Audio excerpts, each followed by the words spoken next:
Welcome back, my friends, to the sweet spot where IT leaders share the insight with other leaders and others that want to lead. My name is Carlos Vargas, and as in every week, I have my two co-hosts, Howard Holton and Paul Lewis. Hello, guys. Hey there. And today we have a special guest. Yeah, that's weird. We have Raul Krishnan. Hey, Raul. Hey, how are you doing? Very good. So we know this too. Let me give you an option. Tell us a little bit about yourself. Tell us what you do, your area of expertise. How do you know the two crazy ones in here? So area of expertise. Wow, expertise is a strong word.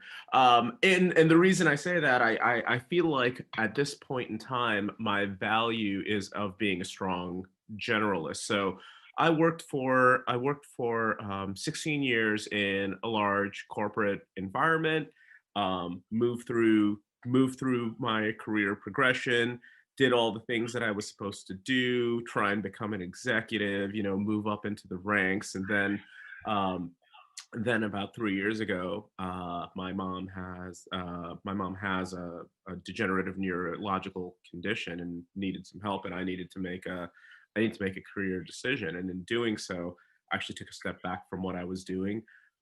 Had a very close friend in management consulting who we had met because he was a consultant for the organization that I've been working with. He invested in me when I was a 25-year-old, just spending time with me, and we developed a really strong friendship over that point in time. I started off at that consultancy. It's called Massaro. Started off at about 15 hours a week as a way to keep myself kind of occupied while we figured out a little bit more of my mom's situation. And then over time, stepped into that a little bit more on a full-time basis. I've learned so much more about myself since then. I've learned so much more about what I actually care about. And honestly, I think for me, having range of having done many things well, maybe none of them as well as people who are really, really good at each of those things, is kind of where I am right now, and I'm completely cool with that. And I feel like that's a little bit of the value that I end up bringing to the table. That's a lot of value. I don't know. What do you think, Howard and Paul? Yeah, I mean, I tend to think the best way to develop expertise is try to help other people do the same, right? A teacher doesn't as a teacher, you don't have to know the end of the book, but you really need to the section of the book you're teaching really well. Right. So I think it's a great way to develop expertise. I think it's a great way to build a career, and I think it gives you a different perspective than you would have kind of always being on the inside or always being on the vendor side. Right. Oh, and I met Howard recently. Howard is I'm working, his organization is a client of ours, and we've had the opportunity to work together and have some cool conversations and even have some bourbon, which has been fantastic. That's more of a default than it's not really an option. I felt special. Is that just a standard? Everybody. He has a goal to reduce the amount of bourbon he has in his house, so you're just adding to that. It is important to note, though, I have actually not had bourbon with either of these two. That is correct. Yeah. And I don't think Paul and I will ever have bourbon together. I don't know why I think that. It's just a gut feeling I have. Right. I guess it's highly possible. I'm of two minds of that perspective. In fact, I had a I'm going to call it a disagreement with a colleague yesterday, as he was describing how truly important it was to have an in-depth knowledge of any particular subject matter expertise, especially technologists, where if you want to be good at what you do, you have to have, to the Earth's core type of content related to that thing. You have to be an Oracle ace, you have to be a Microsoft MVP. And I agree with a lot of that for some types of roles. For other types of roles, I'm not sure I'd use the word generalist. I think I would use the word connector, right? So it's really about knowing a bunch of things, not just individually for the sake of knowing those things, but to actually connect them together. So it's not the bubbles, it's the line. Right. And the more lines you know, the more you can connect those topics together, the broader appreciation for how you're going to apply any one of those bubbles to your problem set is what works. And I think that's what in many ways defines the difference between the practitioner and the leader when it comes to technologists. The higher you're going to go from a leadership, the broader you see that ocean, and the more you see the connections. I think that's how I would describe it. You hit the nail right on the head, Paul. And I do think that going into this, my original thought was if I do a lot of things, I'll have range, so I can have my pick of what it is that I feel is really exciting to me. And along the way, I stumbled into the fact that you do get mastery in connecting those dots, connecting those functions, and that ended up being the thing that I fell in love with. Right? It ended up being like, okay, now this is what I want to do. This is fun. This is all about people. This is all about context, which are things that I love. Especially if you can get out of the technology into its application, right? So it's less interesting that that you have to do data integration and then data orchestration, then data visualization, sort of in that sequence. It's more interesting to say, well, what kind of insights can I produce once it goes through that chain of events, right? What business problem am I actually solving? What kind of new revenue can I find? What kind of customer can I now discover? That's kind of the interesting part, right? Once you've gone through that chain of events and you've linked up that technology together and you've solved that problem, awesome.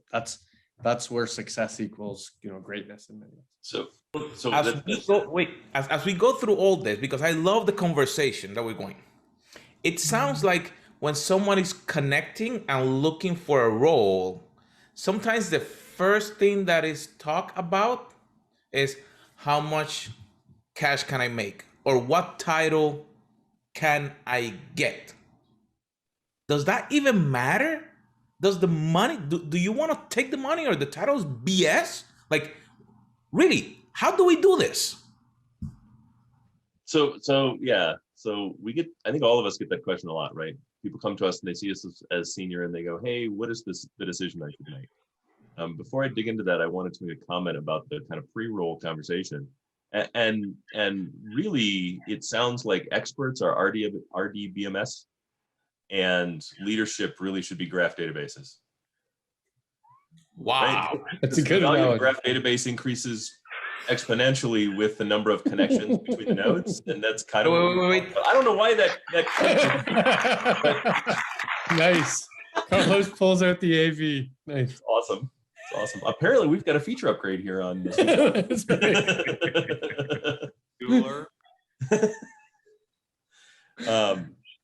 But yeah, I think we get asked that question a lot, right? All of us spend a lot of time mentoring.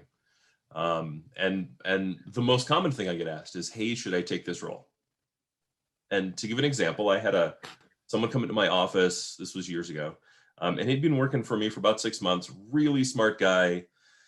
I was working my ass off to retain him, like you do. And he said, hey, I just want to let you know I'm leaving. And I said, okay, cool, talk to me. And he goes, I'm going to Google. And I said, to do what? And he said, to work on their infrastructure team. And I paused because, you don't want to dissuade someone from doing something that they're super excited about. But at the same time, that particular company had a reputation for burning through infrastructure people like they were matchsticks. And I said, hey, why don't you pause and think about it for a minute? Because, between you, me, and the lampshade, I don't think that's the best decision for you. And we kind of talked through it. And I said, look, I'm not telling you what to do. By all means, go. I'll do what I can to retain you. But if you truly feel it's the best thing, by all means, go. To be honest, after everything that you've told me, it sounds like you're chasing the company and not actually running towards the work. Right? You want to have Google on your resume. He came back 2 days later and he said, okay, well, I'm not gonna resign. I think you're right. I talked to some more people. I found out that what you said is kind of true. They treat their software people really well, and they kind of run through infrastructure people. I'm not sure that I want to do that. It's an hour commute, blah, blah, blah. 2 weeks later, he comes into my office and he says, I'm leaving.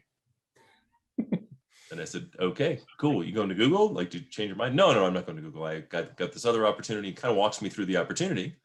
And it was a chance for him to move up into leadership, chance for him to run a team, chance for him to build a DevOps team and help build a business. There was equity involved, a little bit more money, right? And I said, this actually sounds like a fantastic opportunity. You are fired. Right? And the difference was, one was chasing something ephemeral that he thought he wanted without really understanding what it was. And the other one was really thinking about his career and taking an active role in leading his career and jumping on an opportunity that pushed his career forward by 2 or 3 years. So Right. introspection question. So knowing that he was clearly through the process of at least 2 roles, right? He clearly went through weeks of interviewing. What didn't you recognize in that situation that you only found out at the end? I didn't recognize during the Google, I didn't recognize that he was interviewing. So was there obvious signs now that you see it from sort of hindsight that how he was reacting to situations, how he was communicating? Was it? No, he was a phenomenal employee even when he was interviewing. He never checked out, which is kind of what I liked. The Google thing he was being recruited for, and being recruited pretty heavy. The other one was a family member that started a business, so he hadn't even started interviewing. He just got offered the job. Okay. Right. They met they were at like a barbecue or something, and the cousin said, "Hey, I'm doing this thing. Do you want to come do this thing with me? You could do this part." And they started talking about it, kind of like you brainstorm, right? And pulled the trigger, kind of thing, right? So the second one, he didn't actually interview him. It was totally casual. And I'm not sure that I would look for signs of interviewing in people, to be honest. I want to try to catch it before then, right? I want to make sure that they're happy before then, because you're never going to stop the lightning strikes. Right. You're never going to stop. Someone gets that amazing opportunity. They weren't dissatisfied. They weren't necessarily even looking. They got recruited pretty hard. Mm-hmm. And they followed up on it. Like, I'm never going to stop that. They're running towards something, right? Someone really smart, Brian Householder, told me, I was getting ready to leave Hitachi. I had another offer on the table, and he said, "Hey," he said, "before you do that, I want you just to ask yourself one question. Are you running towards something, or are you running away from something?" And I said, "What do you mean? Like, give me a little bit more meat than that. I think it sounds obvious." And he said, "So my wife tells me this all the time, because sometimes I get frustrated with the place that I'm at, right? And the inability to make the kind of change I want to make, and blah, blah, blah. And my wife says, okay, before you get frustrated, are you running away from something, in which case you probably don't want to do that, right? You probably want to at least try and stay and fix it. Or you're running towards something because it is so much better." Mm-hmm. Right. And that's kind of, for me, that's kind of one of the keys to our title, right? That you need to ask yourself, are you running away from something? And is that something fixable? Or are you running towards something? If you're running towards something, always run towards it. Always. The bright shining light, right? Always run towards it. But running away. Let's bring in our guest, because we tend to forget. Well, I think I actually have a follow-up question for Howard on that. Can sometimes the desire to run away from something convince you, kind of impact your vision, where things that you're seeing, a little bit of grass is greener, things that you're seeing on the outside convince you that you're running towards something, when absolutely. in fact Yeah, absolutely. Right. And I would say too, the one thing you're allowed to run away from, you're allowed to run away from a bad boss. Right. I think that's the one thing, right? It's an abusive relationship. You're allowed to run away. Right. By all means, run away. Right. If you have the ability to go to HR first, but by all means, run away. So I actually had a couple of instances recently where some folks who I've worked with, they'd been part of client organizations, and actually before that, hang on, let me shut off my Teams notifications so that I'm not super annoying. So we had actually worked together on some projects before I left that organization, and then since I've come on as a client, we developed our relationship, and that was a wonderful thing.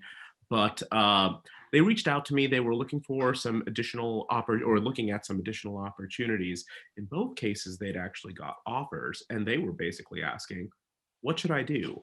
What would you do?"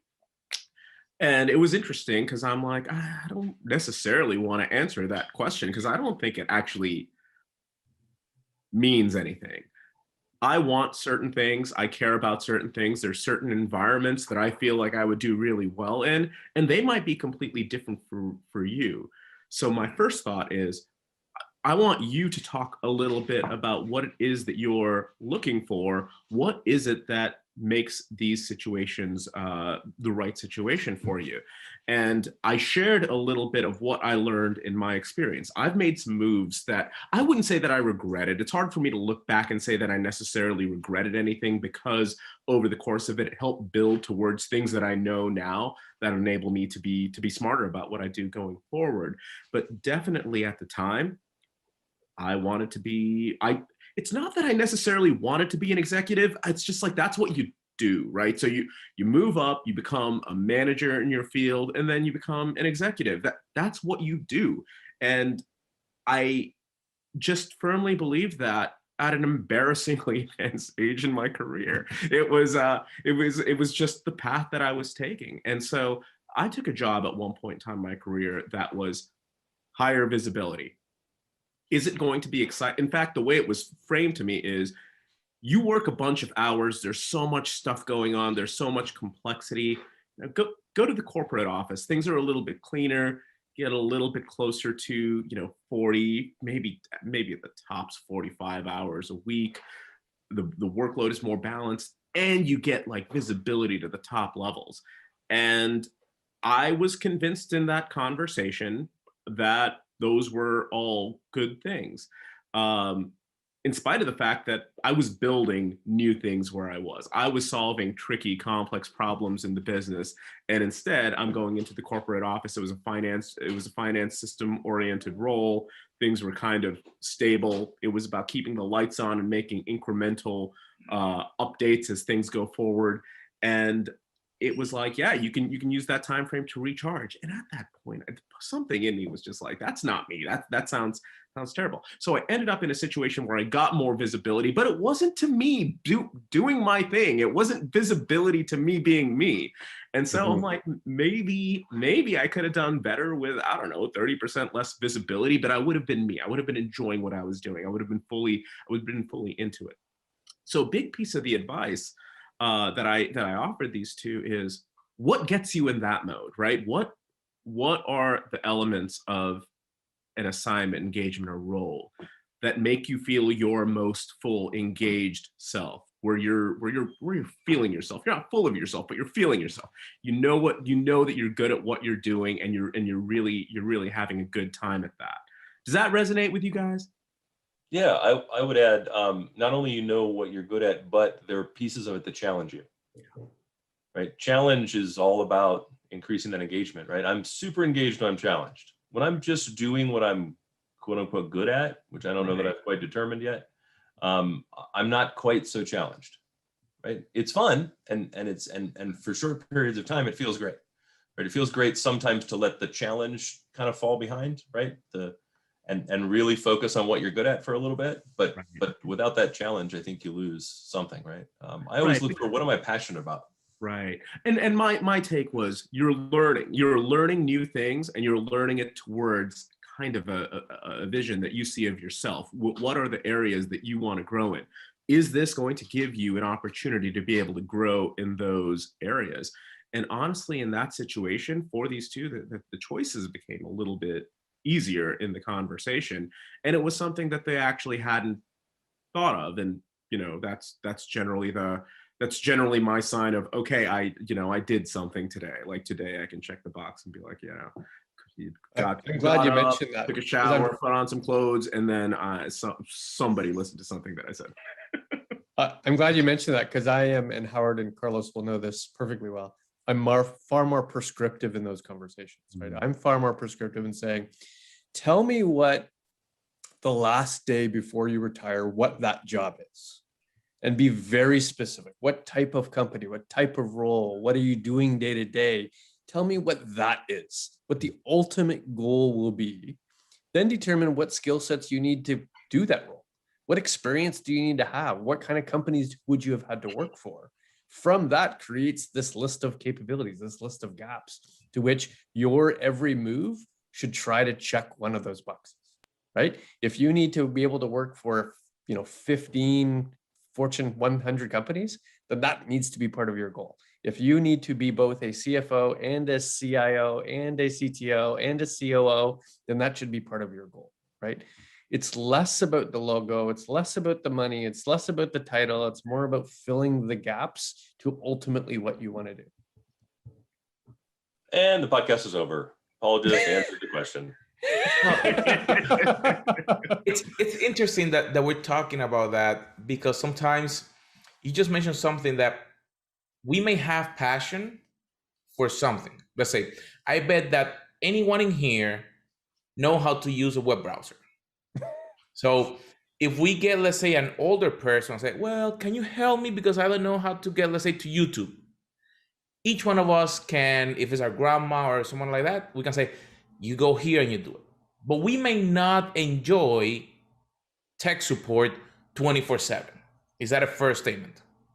You see, doing something that we're good at sometimes doesn't drive the passion. But learning to find that passion, that sometimes it may not pay as well originally, because sometimes for a different role, you may have to do a different move. I don't know if you guys have ever had to do it like a lateral move that may sometimes have been a lower pay, so you can then see that up gain. That's an excellent point, because, and I have an exception to everything I just said. So the exception to everything I just said, if a CTO role of Disney World opened up, I would drop whatever I was doing. I don't care if I was the president of the universe, and I would take that job. It wouldn't matter the pay. It wouldn't. I would move to Orlando. Like this would. I would be on the next flight to this role. Wait, you're from Canada. You don't move. For me, it's people. Like there's no, I couldn't say that there's a role that I would drop everything and move for. I'm sure there's several, but not in the way that Paul expressed it. But if Mark Brzezinowicz recruited me to work for him, I would go work for him. Right? There's a few truly brilliant people in my mind that I would drop everything and go work for. Right? His is always the first name that comes to mind. I don't care what he's doing. I don't care what company he's at. And I don't care what the title, position, and pay are. I think the growth opportunity are so huge. I like the passion conversation, but I think following your muse all the time also kind of pushes you further and further and further down the barrel of whatever that thing is. Mm-hmm. Right. And one of the things that I found is my passion has changed over the course of my career. Right? As I got exposed to new things and new opportunities opened up, things I didn't think I would like. I never thought I would like leadership ever for any reason. Right? I'd looked at managers and looked at kind of what their day-to-day consisted of and went, I don't want to spend my whole life in Excel. I don't want to just work on reports, right? I don't want to spend my time in these kind of management review tools. And then I got exposed to it through some good leadership and some bad leadership and found, actually, I can be super passionate about this as well. This can be as exciting for me as setting up a network or configuring some new application or really digging into some new technology. And what I found after that is it's super sustaining because people are super dynamic. They're little chaos machines, right? And so technology kind of stays the same, right? We're continuing to build on the foundation of the thing we did before, whereas people are always different and environments are always different and culture is always different. And that can also be super exciting and you can find that kind of similar passion in that. But I never would have found it if I hadn't moved out of my comfort zone into something that I didn't think I would like. Yeah, I think from a passion standpoint, right? So if you take a cross section of where your talent lies, what you're good at, what you find rewarding, what you're passionate about, and then you're in a situation where there's opportunity for learning and growth.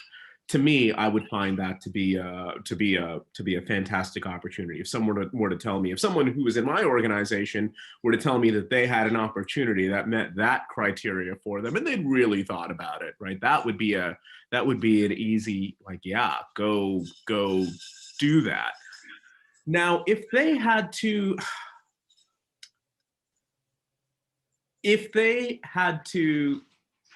cut their pay in half to take it, that would be, I'd have to hear more, right? Like, let's talk about this a little bit more. So while I do think that the title and the pay are not the most, we'll throw the title out for right now. While I don't think that the pay is the most important thing, I do think that I would want people to not shortchange themselves on that. if that makes sense, that kind of nuance to it. Yeah, it's very difficult to get raises when you're working. The best time to get a raise is in fact when you get a new role. So you just have to appreciate that. If you're taking a 20% discount because you're going to achieve some sort of critical experience you don't have or a capability you want to earn, great. But know that you're probably not going to get back up to the previous role because 20% is a big percentage. So think about what that actually means. Is it worth the 5 years of potential, degradation of your money, which is effectively total years worth of income you're going to lose? Probably not, right? I would never suggest 20% would be a reasonable number to accept unless it's this big passion play you want to. It's your family's company and you have an ownership stake. That's a whole different thing. Yeah. Yeah, I think the only time that it's really worth taking a significant pay cut is for equity. Right. For me, that's like I like equity, and for me, that's fine. I'm totally accepting of that. But at the same time, I'm also not going to pick a role because of money. Right. That's the fourth factor. Right. There's a floor for sure, and every time I start a conversation, a question gets asked in the very first meeting: what's the pay band?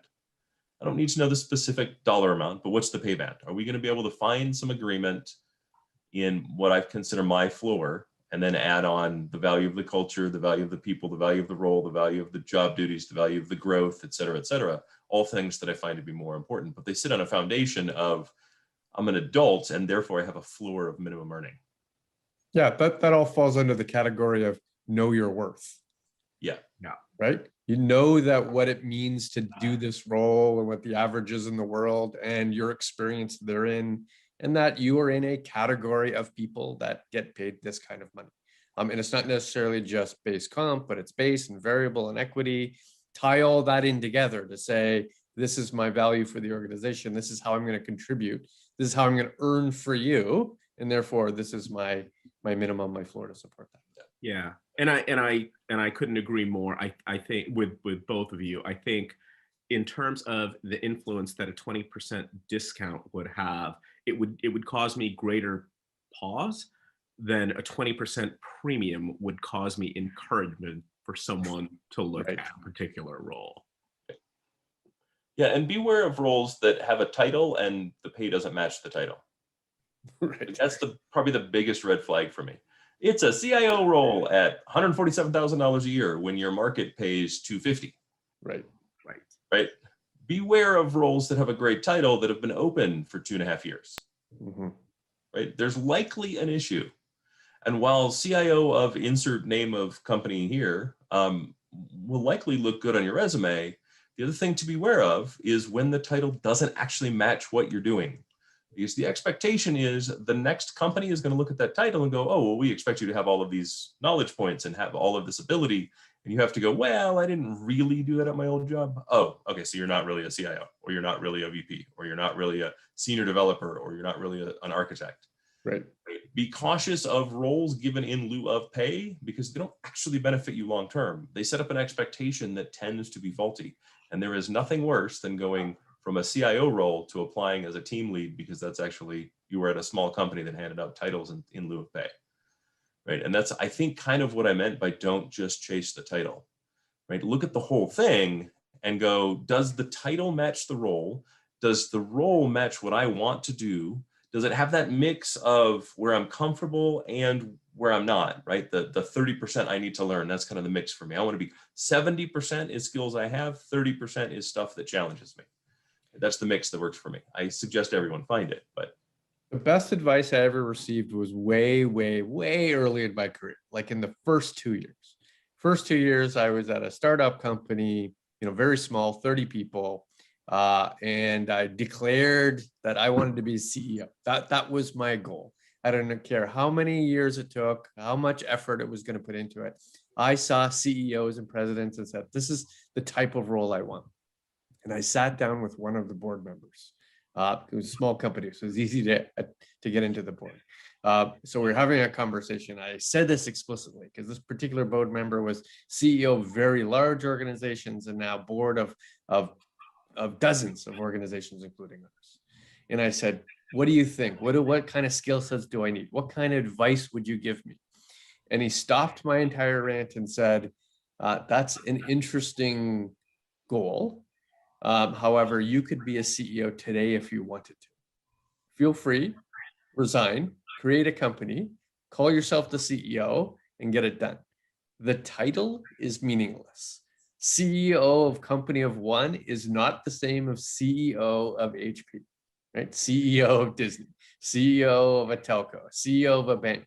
They are not the same in any way. And therefore, the title is meaningless.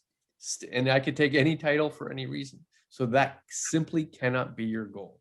You have to truly define the type of organization, the type of work, the type of skill sets, how passionate you are about the topic, how long you want to learn, how important it is, this lifelong learning implementation.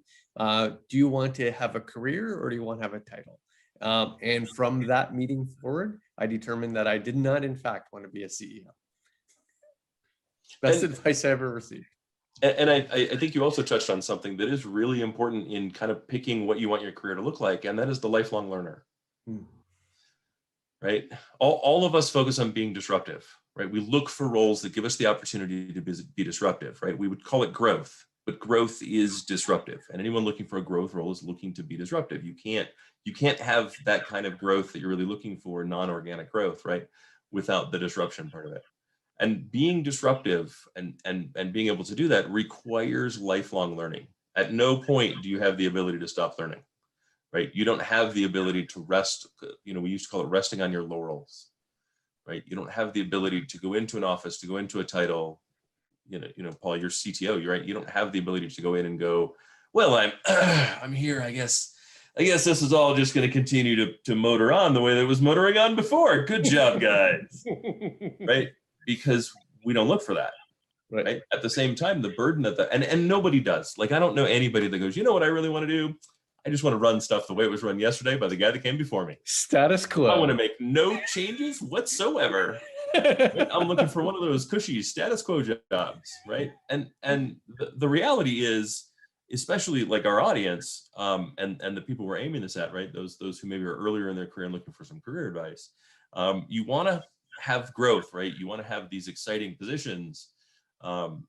The work required is not inconsequential, and you have to also sign up for that, right? You have to also acknowledge that, hey, as part of this, I'm now on the hamster wheel of continuous education, and it cannot stop, and it will evolve. It can't just be what I want to learn, right? It has to evolve. It has to grow, and I'm on it forever. Right. And kind of tying together what I was talking about before with what you just said, Howard, when you're in a situation where you're feeling yourself, for a lot of the people, for myself and a lot of the people I give career advice to, a lot of that has to do with, are you stepping into a role that you have a reasonable assumption of mastery over already? And is that going to be you at your best self? You're kind of running something with your eyes closed, or let's say at least one of your eyes closed. You can run it pretty easily. Is that necessarily showcasing your best self? I personally like discomfort. I like to be learning. I like to be stretched. In general, I'm a pretty confident person. In my ideal role, I don't know, like 25% of the time I might end the day being like, holy crap, I'm not sure if I can do this. I like that. Like, that's a good feeling for me, because it means that I'm stretching. I can feel myself being stretched. And on the long haul, maybe not at the end of those specific days. Those are the days that I turn to the bourbon.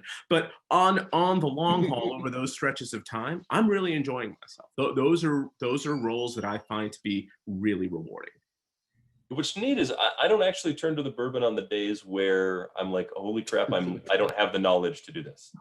It's the days where I didn't learn, right? Because those are the days that are 8 a.m. to 5 p.m. and longer meetings, right? Where the meetings were just that. They were just people together meeting about nonsense that probably could have been solved with a series of emails or something, right? Where I didn't feel like I either needed to be in the room or wasn't the smartest person in the room, where there was someone else, some information that I was gathering that I was learning, right? And they're just exhausting. And at the end of the day, you kind of click the end on that last meeting and you go, oh man, right? Rather than, that was exciting. That was a ton. I don't know. Now I'm motivated to learn more. Now I have a list of priorities that move to the top of the Howard must learn this stuff list, so that I'm better prepared for this continuing activity for the next time I encounter this, for whatever happens. Those I love. I never turn to the bourbon on those days. The days I turn to the bourbon is like that. Actually, that list didn't change. Right. I added nothing to my list of to-dos today. I had nothing to my list of like must learns, right? Build Howard, not build company. Right. Build company is work. I like doing it, but it's work. Build Howard is joy. Right. So Carlos, write that down. Next podcast, turning to the bourbon. That would be an interesting one. We probably should get some sponsors from. Right. I'll reach out to McAllen tomorrow and see if they want to sponsor the podcast. Carlos, that was a healthy conversation. That was a very good conversation. Raul, thank you very much. You're welcome here on our podcast. And as always, we say, we learn from each other. That's why we have partners that come and join us. We share, we talk. Because if you try to do this career alone, or any career alone, you become closed in a little box. But when we learn together, we grow together, we become the leaders that we can be. So make sure that you share this podcast, you subscribe, and we'll see you on our next episode. Thank you guys. Thank you so much for having me. Had such a great time. Yeah.